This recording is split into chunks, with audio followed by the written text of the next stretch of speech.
Hello everyone, today I'll be taking another VivaLive session with QQSphere on the subject of orthopedics with the topic fracture basics and the subtopic stages of fracture healing. So let's start.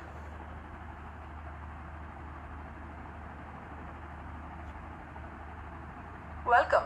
Please describe the stages of bone healing. What are the main phases? The main stages are hematoma formation, soft callus, hard callus and remodeling. Excellent. Now, focusing on secondary bone healing, what is the main difference between the soft and hard callus phases? The soft callus formation is the reparative stage which happens between weeks 2 to 3.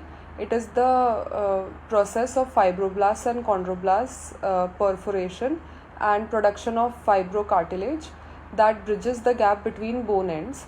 The hard callus formation is the reparative stage also and happens between weeks 3 to 12.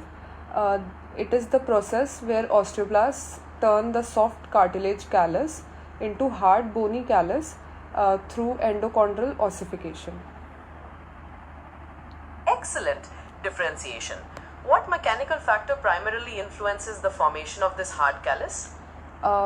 It is when the soft cartilage callus turns into hard bony callus due to osteoblasts by endochondral ossification.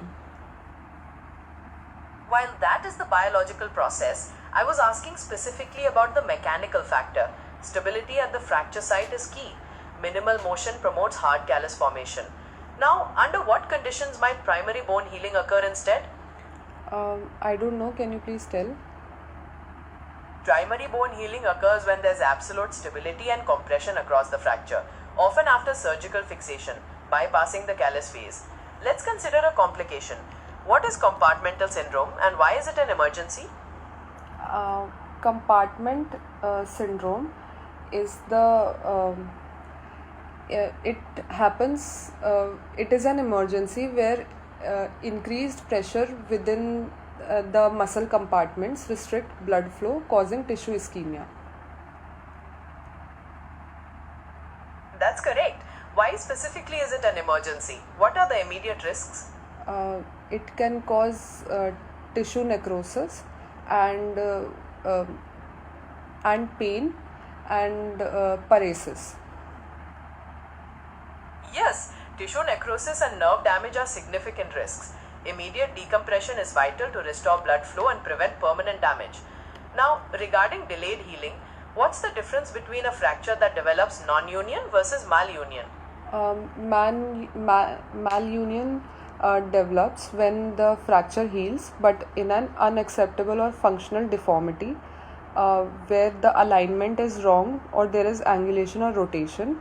In case of non-union, it is due to failure of fractured bone ends to unite and heal together with no signs of progressive healing for 3 to 6 months.